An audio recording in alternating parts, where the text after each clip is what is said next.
Estaba sentado en la Grand Place, en Bruselas, cuando de repente un hombre llega y me empieza a hablar.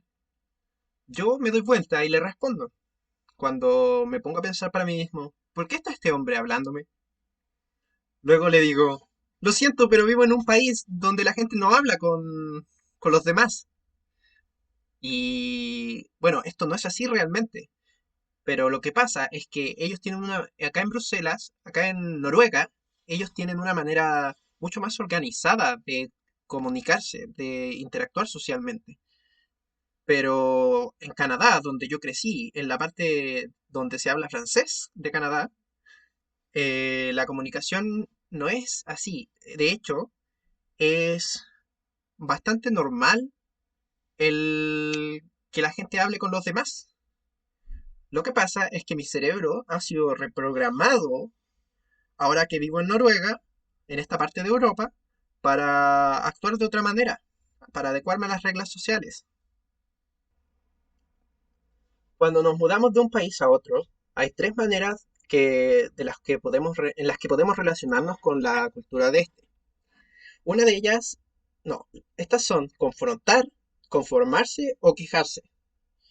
La primera de estas, conformarse, significa que crees que tus comportamientos culturales son los correctos y no aceptas los de ellos.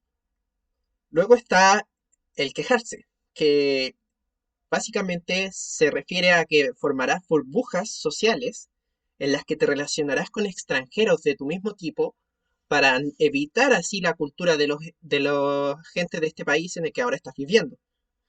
Y la tercera, conformarse, que es cuando verdaderamente logras adaptarte a la cultura y cuando verdaderamente logras obtener un beneficio de esta diversidad cultural. En este caso, estás todo el tiempo adaptándote y tratando de entender el comportamiento de esta gente. Estaba en el noroeste de España, en Cataluña, con un amigo de 2 metros de alto, rubio y de ojos azules, visitando la fábrica de Cava, un vino espumoso característico de España. Luego del tour, la encantadora guía nos mostró el lugar y hablaba apasionadamente sobre lo que hacía, pero no recibió la respuesta emocional que esperaba de mi amigo. Así que ella lo sacudió y y me miró diciéndome, ¿por qué no está interesado en lo que yo digo? Lo que pasaba realmente es que ella estaba mirando a través de su propia visión cultural, a través de sus propios lentes culturales, la respuesta de mi amigo. Pero, pero no significaba esto. La lente con la que vemos el mundo, con la que nuestro cerebro ve el mundo, moldea nuestra realidad. Cambiar la lente cambia nuestra percepción sobre las diferencias culturales y es la manera en la que podemos llegar a aprovechar al máximo la diversidad cultural. Hace 3 años era director de la junta directiva de una de las universidades más grandes de Europa. Tenía a más de 2.000 personas bajo mi cargo y por lo que yo quise mejorar mis capacidades de liderazgo. Así que me registré en un curso de liderazgo para mujeres, pensando ingenuamente que aprendería cosas increíbles en este. Pero luego, al día siguiente, me llamaron para decirme que no podía tomar ese curso porque soy un hombre. Esta fue la primera vez que se me fue negada educación por mi género. Esa es la perspectiva que tengo yo, mi visión cultural personal. La razón por la que pasó esto es que eh, acá en Europa, en este lugar, en Noruega, menos del 20% de las mujeres tiene un profesorado de planta, por lo que el gobierno trata de impulsar que las mujeres logren conseguir estas posiciones para lograr la igualdad. A esto yo lo considero como una igualdad de resultados. Lo llamo así porque no es una igualdad de oportunidades, sino que es igualdad de resultados. No tuve las mismas oportunidades para hacer florecer mi potencial al máximo, pero el resultado es que se refuerza el balance social, donde se propone mejorar la diversidad cultural. Estudios demuestran que las mesas directivas que están compuestas por más de un género eh, pe- performan- rinden un 15% más que las que están conformadas mayormente por un solo género. Pero también estudios señalan que las mesas directivas que están formadas por miembros de más de una cultura se desarrollan con un 35% más de efectividad que las mesas directivas que solo están formadas por una cultura. La diversidad cultural nos permite mejorar nuestra habilidad para resolver problemas, nos permite mejorar la creatividad e incrementar la innovación, pero comunicarse, la idea de esto es que al comunicarnos podamos explicarnos las diferencias culturales. Hace 2 años estaba en el living con un amigo, en mi living, y empezamos a dibujar situaciones típicas de cierta cultura. Logramos conectar con tanta gente que llegamos a llegar a 1 millón de personas. La idea de esto era conectar a las culturas de una manera simple, a través de dibujos, a gente de diferentes culturas, especialmente a las de Noruega.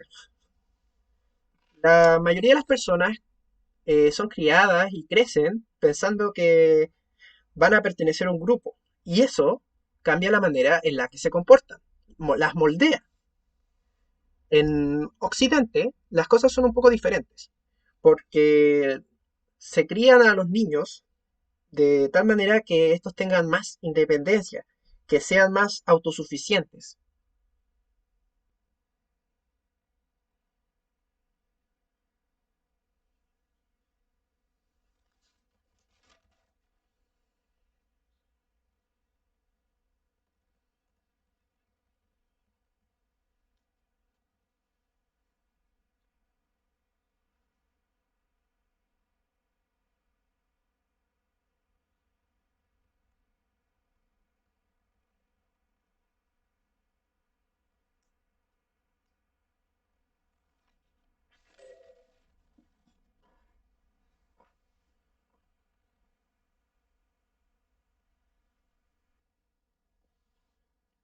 Este principio básico dice mucho sobre lo que esperas de una amistad o lo que vas a esperar de una. En sociedades donde el grupo prevalece, eh, uno va a esperar de sus amigos que te inviten a todos los eventos sociales, que sean mucho más cercanos. Pero, por ejemplo, en otras sociedades más distantes, como por ejemplo la escandinava, una vez le pregunté a un hombre escandinavo, eh, ¿qué es un buen amigo para ti? Y él me respondió, un buen amigo es alguien con el que puedo sentarme en silencio en una habitación y sentirme cómodo. Pero si le preguntan lo mismo a una persona de Sudamérica, este responderá algo totalmente diferente, porque la manera en la que se expresan es diferente. La amistad, el amor, son necesidades básicas humanas. Y si no entiendes cómo se relacionan, vas a pasar toda la vida pensando que no tienes amigos, que no eres amado. Es todo esto se remite a tu lente cultural. Si miran el dibujo en pantalla, pueden ver que hay dos personas sentadas en cada extremo de la banca esperando por el autobús. Sin embargo, si viniera una persona, una tercera persona, y se sentara al medio, Probablemente una de estas se pararía y empezaría a jugar con su celular. Pero ¿qué pasaría si viniera una persona con un... si esta persona que se sienta al medio tiene algún símbolo religioso o tiene un diferente color de piel? ¿Cuán fácil es pensar que esta persona que se paró lo hizo como un acto de discriminación? Pero en realidad lo que ocurre es que entraste en el espacio personal de alguien más y no estás dándote cuenta eh, que se utilizan físicas que indican estos espacios y que pueden llegar a causar estos errores de comunicación si no son bien percibidas. Les pongo un ejemplo.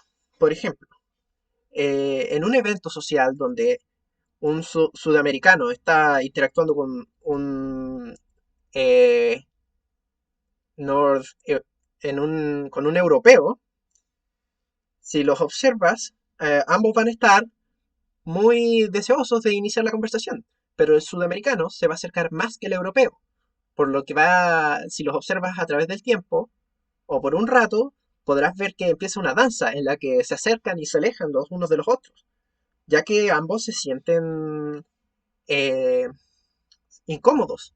Tal vez no se dan cuenta por qué, pero esta diferencia cultural, este espacio personal, es diferente en cada cultura. Esto tiene también que ver con la cortesía. La cultura está estrictamente relacionada a este concepto. Todos obedecen ciertas normas al hablar, al comportarse, pero en otras culturas estas normas pueden ser diferentes. A veces, en algunas culturas, cortesía significa solamente darle más espacio, ya sea físico o en la amistad, a otra persona. Pero, por ejemplo, si te mudas a un país donde no conoces estas normas de cortesía, ¿cómo esperan las personas que te comportes de tal manera? La clave es beneficiarse de las diferencias culturales, de la diversidad cultural. Las personas en el mundo ven todo a través de lentes culturales. No es sobre lo que vemos, es sobre lo que se percibe. De nuevo, no es sobre lo que vemos, es sobre cómo se percibe. Y a través de pequeños pasos es que algún día verdaderamente llegaremos a aprovechar la diversidad cultural. Muchas gracias.